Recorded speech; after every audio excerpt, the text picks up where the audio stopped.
வணக்கம் நேயர்களே. சார், இப்போ திமுகவோட மாவட்ட செயலாளர் ஒருத்தர் வந்து அழுதுகிட்டே பேட்டி கொடுத்துருக்காங்க. அதை பத்தி நீங்க என்ன நினைக்கிறீங்க? ஏற்கனவே நம்ம சொன்னோமா, திமுக சுக்கு நூறாக உடையின்னு ஒரு 2 நாளைக்கு முன்னாடி தான் ஒரு பதிவு நம்ம சொல்லியிருந்தோம். ஏற்கனவே உங்களுக்கு தெரியும், பிடிஆர் அவர்கள் வந்து விலகினது தெரியும். அதற்கு பிறகு பார்த்தீங்கன்னா, ஏற்கனவே எம்எல்ஏ இருக்கக்கூடிய எழிலன் அவர் ஒரு பதிவை போடுறாரு. இப்படிப்பட்ட சூழ்நிலையில் இன்னைக்கு வந்து திருப்பூர் தெற்கு மாவட்ட செயலாளர் செல்வராஜ், முன்னாள் எம்எல்ஏ, அவர் போன தடவை எம்எல்ஏ, அவர் விலகுறாரு. அதுவும் அழுதுகிட்டே விலகுறாரு. நல்லா யோசனை பாருங்க, இன்னைக்கு வந்து ஒரு மாவட்ட செயலாளர் அழுதுகிட்டே விலகுறாரு. அதுவும் குறிப்பா பார்த்தீங்கன்னா, ஆதிக்க சக்திகள் வந்து திமுகவை வழி நடத்துது அப்படிங்கிறாரு. அப்ப அவர் யாரை சொல்றாரு? அவருக்கு திருப்பூர் தெற்குல தான் நின்னாரு, போனதுல ஜெயிச்சாரு. அங்கேயே சீட்டு கொடுத்துருக்கணும். ஆனா அங்க சீட்டு கொடுக்காம பல்லடத்துக்கு கொடுக்குறாங்க. அப்ப திருப்பூர்ல உட்கட்சி பிரச்சனை. ஏன்னா அங்க இருக்கக்கூடிய மேயர் தினேஷ்குமார் ஆகட்டும், அங்க இருக்கக்கூடிய அமைச்சராகட்டும், இவர் 3 பேருக்குமே சண்டை. இந்த சண்டையை தீர்த்து வைக்கக்கூடிய பொறுப்பு தலைமைக்கு இருக்குது. தலைமை தீர்த்து வைக்கவே இல்லை. அப்போ ஒருத்தர் வந்து ஸ்டாலினுடைய ஆதரவாளர், இன்னொருத்தர் வந்து பையனுடைய ஆதரவாளர், இன்னொருத்தர் வந்து ஐஏஎஸ் ஐபிஎஸ் அதிகாரியுடைய ஆதரவாளர். இதுதான் கட்சி. இப்போ அழுதுகிட்டே பேட்டி கொடுக்குறாரு. நீங்களே சொல்லுங்கன்னா, இப்போ நீங்கள் டிவி பார்ப்பீங்க, சப்போஸ் அரசியலே தெரியலன்னு கூட வச்சுக்கோங்க. யாரோ ஒருத்தர் அழுதுகிட்டு பேட்டி கொடுத்தா நீங்கள் நின்று பார்ப்பீங்களா? பார்க்க மாட்டீங்களாமா? கண்டிப்பா பார்ப்போம் சார். சரி, இன்னைக்கு திமுக அப்படின்னு சொன்ன உடனே இப்போ வந்து தொடர்ந்து வந்து இப்போ பெண்கள்லாம் மேக்ஸிமம் நிறைய சீரியல் பார்ப்பாங்கன்னு தான் சொல்லுவாங்க. இப்போ இன்னைக்கு இருக்கக்கூடிய சூழ்நிலையில கடந்த ஆட்சியில திமுக அப்படின்னா உங்களுக்கு யாரை தெரியும்? ஸ்டாலின் அவர்கள், உதயநிதி அவர்கள், கனிமொழி அவர்கள், சபரீசன் அவர்கள், இவங்க 4 பேர் தான் பெரும்பாலும் எல்லாருக்கும் தெரியும். இப்போ அமைச்சர் மதிவேந்தன் ஒருத்தர் இருக்காரு, உங்களுக்கு தெரியுமா? கேள்விப்பட்டிருக்கீங்க? பெரும்பாலும் நிறைய பேருக்கு தெரிய வாய்ப்பு இல்லை சார். ரைட்.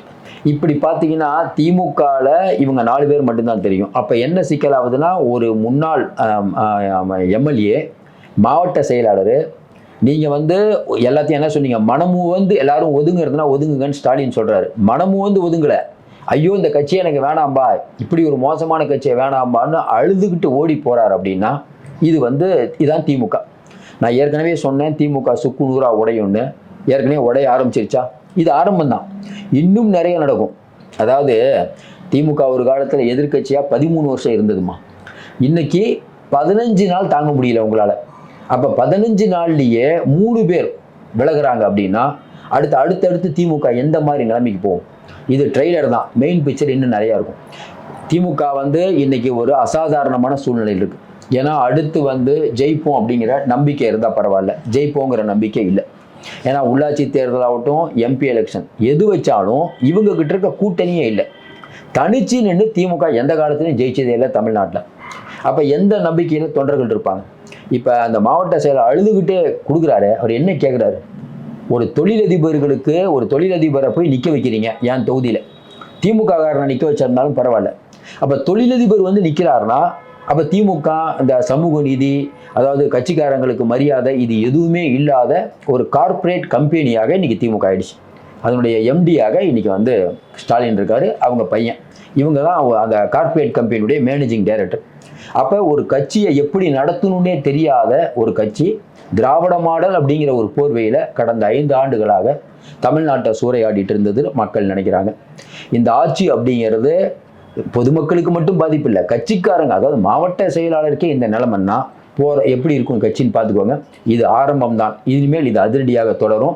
ஒருவர் அழுதுகிட்டு பேட்டி கொடுக்கறது அப்படிங்கிறது ஒட்டுமொத்த திமுக இருக்காங்கல்லம்மா, அந்த திமுக அவர்களுடைய உண்மையான திமுக காரங்களுடைய எண்ணம்.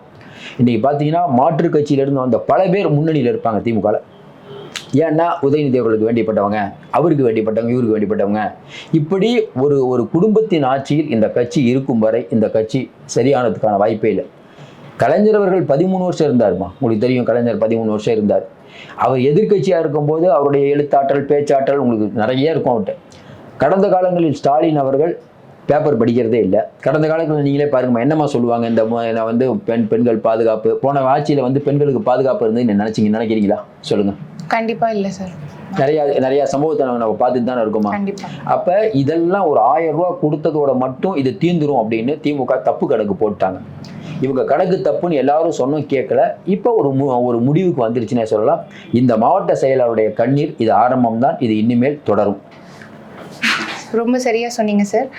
இப்போ அடுத்த கேள்வியாக, இப்போ திமுகவோட தோல்விக்கு இந்த தேர்தல்ல குடும்ப ஆட்சி தான் காரணம்னு நிறைய பேர் சொல்லிட்டு இருக்காங்க. அதை பத்தி உங்களோட கருத்து என்னன்னு தெரிஞ்சுக்கலாம். இன்னைக்கு தினமலர்ல கட்டம் கட்டி போட்டாங்க. அதாவது வந்து திமுக வந்து என்ன தோல்விக்கு காரணம் அப்படின்ட்டு இணையதளம் வழியாக சொல்லுங்கன்னு சொல்லிட்டு ஒரு வெப்சைட்டை ஓப்பன் பண்ணாங்க. நான் வெப்சைட்டை ஓப்பன் பண்ணும்போதே சொன்னேன், நீங்கள் எழுதி வச்சுக்கோங்க, வெப்சைட்னா எல்லாரும் வந்து கருத்தை பதிவிட போகிறாங்க. பல பேர் போட்ட கருத்து என்ன தெரியுமா? இந்த குடும்பத்தினால் தான் நம்ம ஆட்சி போச்சு. ஏன்னா ஒருத்தர் பேச ஆரம்பிச்சோன்னா எல்லாரும் தைரியமாக பேச ஆரம்பிக்கிறாங்க. எல்லாருக்கும் இப்போ விஜய் அவர்கள் என்ன சொல்கிறாரு? ஒரு குடும்பம் தமிழ்நாட்டை கொள்ளடிக்குது. பழனிசாமி என்ன சொல்கிறாரு? ஒரு குடும்பம் தமிழ்நாட்டை கொள்ளடிக்குது. மோடி வந்து என்ன சொல்கிறாரு? இந்த ஒரு குடும்பம் மட்டும்தான் தமிழ்நாட்டை கொள்ளடிக்கிறாங்க பாருங்க, இதில் ஊழல், அதில் ஊழல், அதில் ஊழல், இதில் ஒன்று பட்டியலிட்டு காட்டுறாங்க. அதேமாரி பார்த்தீங்கன்னா டாஸ்மார்க்கில் தம்பிகள் அப்படிங்கிறவங்க வந்து உதயநிதியுடைய நண்பர்கள், அவங்க ஃபோன் பண்ணி டாஸ்மார்க்கில் இந்த மதுபானம் வாங்கணும், அந்த மதுபானம் வாங்கணும்னு சொன்னதா பெரிய அளவுக்கு வந்து அவங்களுக்கே சம்மன் கொடுத்து இன்றைக்கும் உச்சநீதிமன்றத்தில் வழக்கு நிலுவையில் இருக்கு. அப்போ அரசாங்கத்துக்கே சம்பந்தம் இல்லாத தம்பிகள் யார்? ஒன்று. இன்னொன்று, நானும் நீங்களோ பார்த்துருக்கோம், மதுரையில் இந்த ஜல்லிக்கட்டு நடந்ததை நம்ம எல்லாரும் பார்த்தோம். அதில் வந்து இன்பநிதி அவங்க ஃப்ரெண்டு வரும்போது எல்லாரும் எஞ்சி நின்றதை நீங்கள்லாம் பார்த்துருப்பீங்க. கலெக்டர் எஞ்சி நிற்கிறாரு, அமைச்சர் மூர்த்தி நிற்கிறாரு. அப்போ உதயநிதியுடைய ஃப்ரெண்டு வந்தால் கூட இன்றைக்கி ஒரு கலெக்டரோ அமைச்சரோ எந்திரிச்சு நிற்கிறாங்கன்னா எங்கே சென்று கொண்டு இருக்கிறோம் நாம் அப்படிங்கிற ஒரு பெரிய கேள்வி எழுது. அப்போ இன்றைக்கி பாசிச பாஜகன்னு ஒரே ஒரு வரியை வச்சுக்கிட்டு திமுக அப்படிங்கிற ஒரு கட்சி கடந்த காலங்களில் எல்லை மீறி சென்று கொண்டிருக்கிறது. கீழே இருக்கக்கூடிய தொண்டர்கள் ரொம்ப ரொம்ப அதிருப்தியில் இருக்காங்க. இப்போ இன்னும் குறிப்பாக பார்த்தீங்கன்னா திமுக தோத்ததுக்கே இவங்களுடைய குடும்ப ஆட்சி தான் காரணம் அப்படிங்கிற ஒரு கோபம் தொண்டர்கள்ட்ட இருக்குது. அதனால தான் அவங்க இந்த அளவு கருத்துக்களை பதிவிடுறாங்க.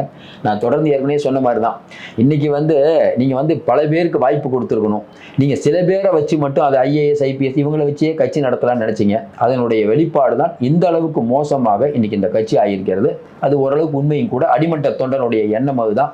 திமுக இனியாவது அதை புரிஞ்சு கொள்வாங்கிற நம்பிக்கை எனக்கு இல்லை. சரிங்க சார், ரொம்ப தெளிவாக சொன்னீங்க. அடுத்த கேள்வியாக, இது எல்லார் மனதிலையுமே இருக்கிற ஒரு கேள்விதான். இப்போ எந்த நம்பிக்கையில் வந்து திமுக தலைவர் அவர்கள் வந்து திமுக திருப்பியும் வரும், இந்த ஆட்சி கவிழ்ந்துரும்ன்ற சொல்கிறாங்க, அதை எதை வச்சு அவர் சொல்கிறாரு நீங்கள் நினைக்கிறீங்க? கட்சிக்காரர்களுக்கு ஒரு நம்பிக்கை கொடுக்கணும். இதே மாதிரி தான் வந்து போன ஆட்சியில் வந்து எடப்பாடி பழனிசாமி சொன்னார், இன்னும் 2 அமாவாசை தான் இருக்குது, அதுக்கப்புறம் ஒரே நாடு ஒரே தேர்தல் வரப்போகுது அப்படின்ட்டு. இப்போ ஸ்டாலின் அவர்கள் அதை சொல்ல ஆரம்பிச்சிட்டாரு. எம்பி எலெக்ஷனோட சேர்த்து எம்எல்ஏ எலெக்ஷன் வரும், ஒன்று இந்த ஆட்சி சீக்கிரம் கவுந்துரும்ன்ட்டு. 6 மாதம் வரைக்கும் அமைதியாக இருக்கிற நீங்கள் தான் சொன்னீங்க. அப்படி எதுக்கு இது? ஒன்று, இந்த ஆட்சி எப்படி கவரும்? உங்கள் கூட்டணி கட்சிகளில் இருக்கக்கூடியவங்க தான் அங்கே போயிருக்காங்க, கரெக்டுங்களா?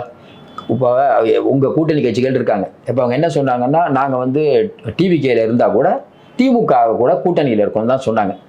இப்போ நம்ம பேசிகிட்டு இருக்க நேரம் ஐயுஎம்எல் அவங்க என்ன பண்ணிட்டாங்க, டிவிகேவோட சேர உறுதி ஆயிடுச்சு. இனிமேல் அவங்க திமுக கூட்டணியில் இல்லை. ஒரு விக்கெட் போயிடுச்சா? இது விடுதலை சிறுத்தைகளும் பேசிகிட்டு இருக்காங்க, அநேகமாக முடிஞ்சிடும். அதுவும் உள்ளே வர போகிறாங்க. வந்துட்டாங்கன்னா அவங்களும் திமுக விட்டு வெளில வந்துடுவாங்களா? காங்கிரஸ் போச்சு, விசிகா போச்சு, ஐயுஎம்எல் போச்சு.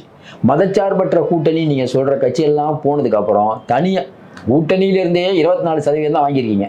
தனியாக நின்று எத்தனை சதவீதம் வாங்குறீங்க? அப்போ திமுகவுக்கு ஒரு பயம் வந்துருச்சு. திமுக கட்சிக்காரங்க நம்ம தன்னை விட்டு போயிடுவாங்கங்கிற பயத்தில் ஸ்டாலின் பேசிகிட்டு இருக்காரு.